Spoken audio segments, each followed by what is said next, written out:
So good morning friends, welcome you all on my YouTube channel and today we are going to start our next topic of chapter 5 that is codominance. Okay, तो बेटा इस topic को discuss करने से पहले मैं आपको बताऊंगी डोमिनेंस क्या होता है और इनकम्प्लीट डोमिनेंस क्या होता है। क्लियर? तो बेटा हमने अपनी लास्ट वीडियो में या और भी जो हमारी प्रीवियस वीडियोस थी उनमें हम डोमिनेंट और या डोमिनेंस हम पढ़ते आ रहे थे। ठीक है, तो होता क्या था कि आपको याद होगा कि जब F1 जनरेशन में, ठीक है, किसी भी एक पेरेंट का जो कैरेक्टर होता है वो ज़्यादा एक्सप्रेस होता है तो that is known as dominant. Okay, या डोमिनेंस बोलते हैं इसको। ठीक है, इनकम्प्लीट डोमिनेंस में हमें आपको क्या बताया था कि F1 जनरेशन में जो भी कैरेक्टर होगा, ठीक है, वो बिटवीन टू पेरेंट्स यानी कि टू पेरेंट्स के बीच का होगा। यानी कि ना तो जो मेल है फीमेल है वो अपने आप को सही से एक्सप्रेस नहीं कर पाएंगे, बट उनके जो बीच का कैरेक्टर होगा वो वहाँ पे एक्सप्रेस होगा। जैसे कि मैंने आपको याद हो तो बताया था कि वाइट फ्लावर था और रेड फ्लावर था। जब इनका क्रॉस कराया गया तो F1 जनरेशन में क्या मिला था, हमें पिंक कलर के फ्लावर मिले थे। ठीक है, तो ये है हमारा इनकम्प्लीट डोमिनेंस। और आज हम बात करेंगे को डोमिनेंस। तो को मतलब होता है कि एक साथ। ठीक है, जब कोई भी कैरेक्टर जो है F1 जनरेशन में दोनों ही पेरेंट्स के एक साथ एक्सप्रेस हो रहे हैं तो उसको बोलते हैं बेटा हम को डोमिनेंस। क्लियर?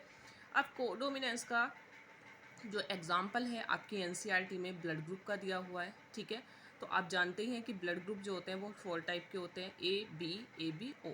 ठीक है, अब होता क्या है कि ये जो ब्लड ग्रुप होते हैं डिटरमाइन हम कैसे करते हैं, ये ब्लड ग्रुप डिटरमाइन होते हैं एक जीन से and that particular gene is known as I gene.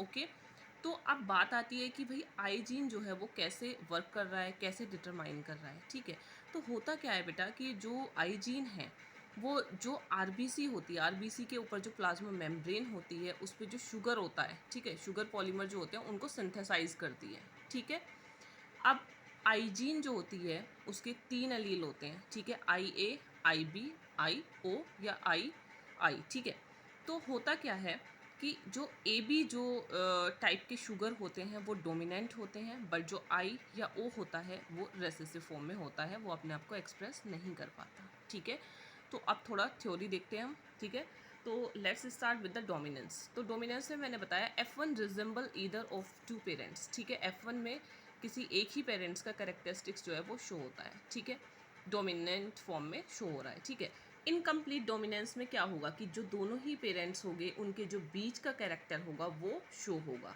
Clear? And को डोमिनेंस में क्या होगा कि F1 जनरेशन में दोनों ही पेरेंट्स के कैरेक्टर जो हैं वो शो होंगे यहाँ पर। ठीक है, एग्जाम्पल में मैंने आपको बताया है कि ए बी ब्लड ग्रुप है। ठीक है, तो टाइप्स ऑफ ब्लड ग्रुप मैंने अभी आपको बताया था कि ए बी ओ।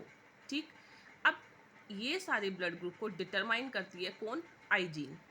क्लियर? अब आई जीन वर्क कैसे करती है, देखो ये हमारी आरबीसी हो गई, ये प्लाज्मा मेम्ब्रेन होगी। ठीक है, इसके ऊपर जो शुगर पॉलीमर है इसको सिंथेसाइज करेगी कौन, आई जीन। ठीक है, अब होता क्या है, आई जीन के 3 एलील होते हैं। देखिए यहाँ पर जो आई ए होता है वो सिंथेसाइज करता है ए टाइप की शुगर को, जो आई बी होता है वो सिंथेसाइज करता है बी टाइप की शुगर को। ठीक है, और ए टाइप और बी टाइप की शुगर ये जो जो दोनों हैं ये दोनों डोमिनेंट एलील हैं। क्लियर? लेकिन जो आई टाइप या ओ टाइप का जो एलील है वो सिंथेसाइज किसी भी शुगर को नहीं करता, तो वो रेसेसिव फॉर्म में होगा। क्लियर बेटा? तो अब आप बस ये ध्यान रखना कि ए और बी जो है वो डोमिनेंट है और जो आई और ओ है वो रेसेसिव फॉर्म में है। ठीक है, तो अब बात करेंगे हम कि ह्यूमन बीइंग का जो ब्लड ग्रुप है वो किस तरीके से उसको डिटरमाइन किया जाता है। ठीक है, उसका रिजल्ट कैसे आता है। ठीक, तो आपको पता ही होगा कि ह्यूमन जो है वो डिप्लॉयड है। क्लियर? तो डिप्लॉयड का मतलब टू, यानी कि पॉसिबिलिटीज़ क्या बनती हैं, एनी टू एलील्स की पॉसिबिलिटीज़ बन गई यहाँ पे। ठीक है, तो बेटा if a person have I A और आई, ठीक है, तो वहाँ पर क्या होगा, वहाँ पर क्या होगा, जो आरबीसी है वहाँ पर कौन सा जो अलील है वो कौन सी शुगर होगी वहाँ पर, वो होगी हमारी ए।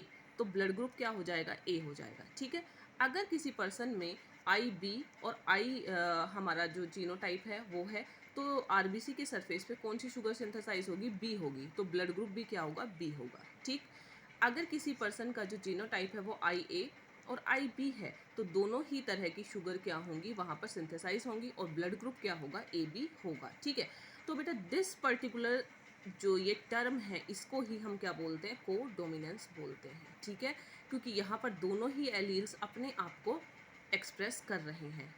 सो दिस इज द को डोमिनेंस। ओके, तो यहाँ पर देखिए मैंने कुछ और एग्जाम्पल लिया है, ठीक है। अगर जीनोटाइप हमारा आई ए है तो आरबीसी के सरफेस पे क्या होगा, कौन सा शुगर सिंथेसाइज होगा, ए होगा, तो ब्लड ग्रुप भी क्या होगा, ए होगा। ओके, अगर जीनोटाइप आई बी है तो सरफेस पे कौन सा शुगर सिंथेसाइज होगा, बी होगा, और ब्लड ग्रुप भी क्या होगा, B.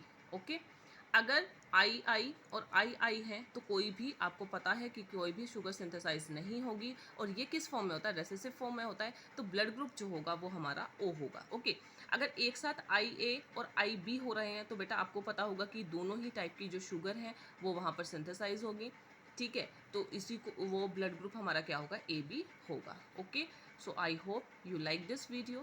Okay, if you didn't understand in one time, so watch this video more than 2 times, so definitely and positively you will understood. So thanks for watching, liking and subscribing my channel. Thank you so much.